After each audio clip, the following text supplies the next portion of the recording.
Selamat pagi buat teman-teman semua. Di sini kami dari kelompok 1 akan mempresentasikan materi yang telah kami diskusikan. Kenalkan, nama saya Rince Sitinjak, NPM 1901010295 sebagai moderator.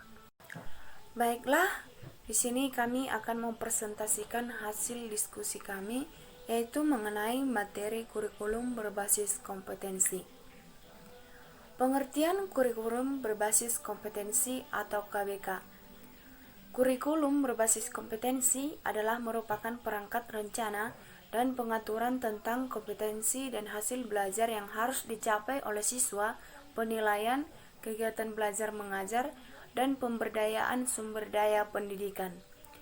Kurikulum berbasis kompetensi ini juga merupakan program pendidikan yang dapat mengantarkan siswa untuk berkompeten dalam berbagai bidang kehidupan yang dipelajarinya, baik aspek sosial maupun aspek budaya.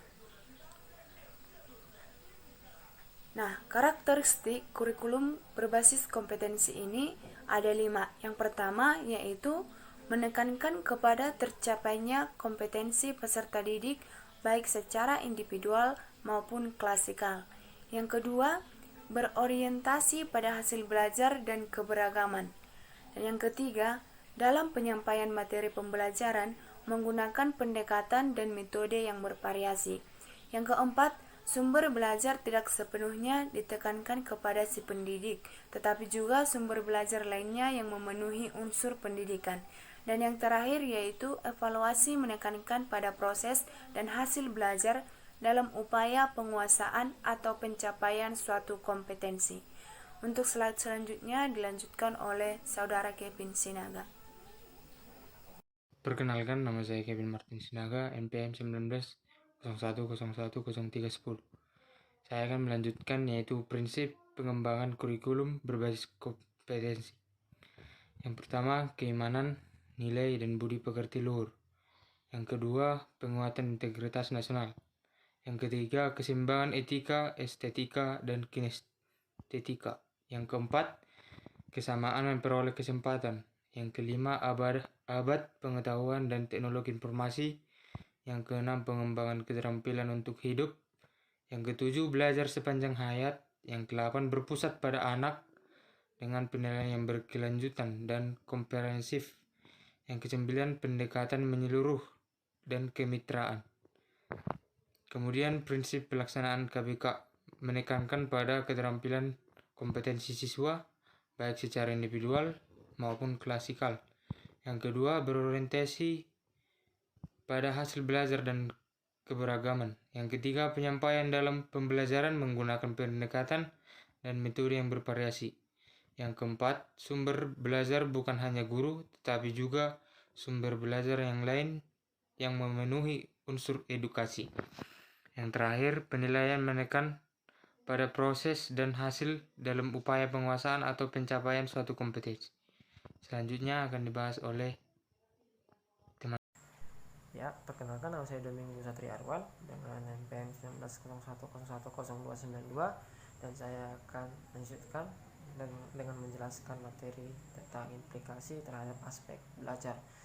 Implikasi terhadap aspek belajar, yang pertama, penilaian berbasis kelas. Penilaian berbasis kelas ialah kegiatan pengumpulan informasi tentang proses dan hasil belajar siswa yang dilakukan oleh guru yang bersangkutan, sehingga penilaian tersebut akan mengukur apa yang hendak diukur dari siswa. Yang kedua, kegiatan belajar mengajar.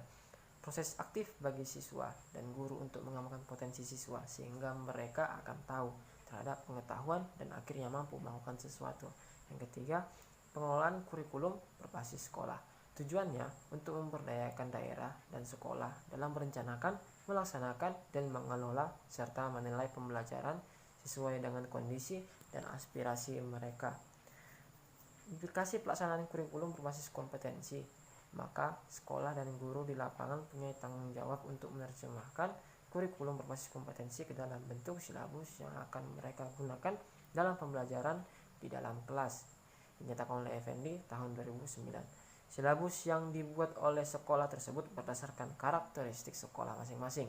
Selain itu, dalam penyusunan silabus tidak ada acuan sehingga guru diberi keleluasaan untuk mengapresiasikan kemampuannya menerjemahkan kurikulum berbasis kompetensi. Halo teman-teman, saya Lydia Samosir yang akan melanjutkan dan menjelaskan yaitu tentang kelebihan dan kelemahan KBK. Yang pertama, saya akan membahas tentang kelebihan KBK. Yang pertama, mengembangkan kompetensi peserta didik pada setiap aspek mata pelajaran. Yang kedua, KBK bersifat alamiah atau kontekstual. Yang ketiga, kurikulum berbasis kompetensi atau KBK boleh jadi mendasari pengembangan kemampuan-kemampuan lain, penguasaan ilmu pengetahuan dan keahlian tertentu dalam suatu pekerjaan, kemampuan memecahkan masalah dalam kehidupan sehari-hari, serta aspek-aspek kepribadian dapat dilakukan secara optimal berdasarkan standar kompetensi tertentu. Yang keempat, mengembangkan pembelajaran yang berpusat pada peserta didik atau siswa atau student oriented. Yang kelima, bentuk pelaporan hasil belajar yang memaparkan setiap aspek dari suatu mata pelajaran, memudahkan evaluasi dan perbaikan terhadap kekurangan peserta didik dalam kegiatan pembelajaran. Yang keenam, penilaian yang menekankan pada proses memungkinkan peserta didik untuk mengeksplorasi kemampuannya secara optimal. Dan yang ketujuh, ada bidang-bidang studi atau mata pelajaran tertentu yang dalam pengembangannya lebih tepat menggunakan pendekatan kompetensi, terutama yang berkaitan dengan keterampilan.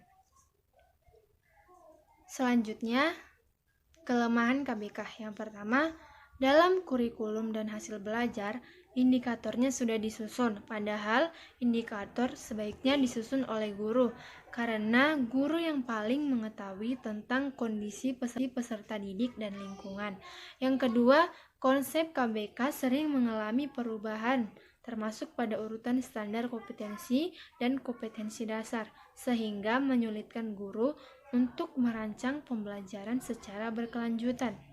Yang ketiga, paradigma guru dalam pembelajaran KBK masih seperti kurikulum-kurikulum yang sebelumnya, yang lebih pada teacher oriented. Yang keempat, memandang kompetensi sebagai suatu entitas yang bersifat tunggal, padahal kompetensi merupakan complex combination of knowledge, attitude, skill, and flows displayed in the context of task performed. Atau dalam bahasa Indonesianya, kompetensi merupakan kombinasi kompleks dari pengetahuan, sikap, keterampilan, dan nilai yang ditampilkan dalam konteks kinerja tugas. Dan yang terakhir, kelima, dari kendala yang dihadapi dalam mengimplementasikan KBK ini adalah waktu, biaya, dan tenaga yang banyak. Terima kasih. Nah, demikianlah hasil presentasi dari kelompok kami. Di sini adapun kesimpulan dari hasil diskusi tentang materi kurikulum berbasis kompetensi, yaitu yang pertama, kompetensi mengandung pengetahuan, pemahaman, keterampilan, nilai, sikap, dan minat. Yang kedua, KBK merupakan perangkat rencana dan pengaturan tentang kompetensi dan hasil belajar yang harus dicapai oleh siswa, penilaian, kegiatan belajar mengajar, dan pemberdayaan sumber daya pendidikan. Yang ketiga, prinsip KBK yaitu kesatuan dalam kebijakan dan keberagaman dalam pelaksanaan, yang menjadi prinsip dasar yakni mengembangkan kemampuan berpikir logis, kritis, kreatif, bersikap, dan bertanggung jawab pada kebiasaan dan perilaku sehari-hari. Komponen utama kurikulum berbasis kompetensi adalah kurikulum hasil belajar, penilaian berbasis kelas, kegiatan belajar mengajar, pengelolaan kurikulum berbasis sekolah, dan yang kelima yaitu pelaksanaan kurikulum berbasis kompetensi, yaitu sebagai proses penerapan ide, konsep, dan kebijakan kurikulum dalam suatu aktivitas pembelajaran, sehingga peserta didik menguasai seperangkat kompetensi tertentu sebagai hasil interaksi dengan lingkungan. Dan yang terakhir, evaluasi kurikulum diadakan dengan tujuan untuk mengukur seberapa jauh tingkat keberhasilan dan penerapan kurikulum berstandar nasional yang dipakai sebagai pedoman pengembangan dan pelaksanaan kurikulum di daerah atau di sekolah. Demikianlah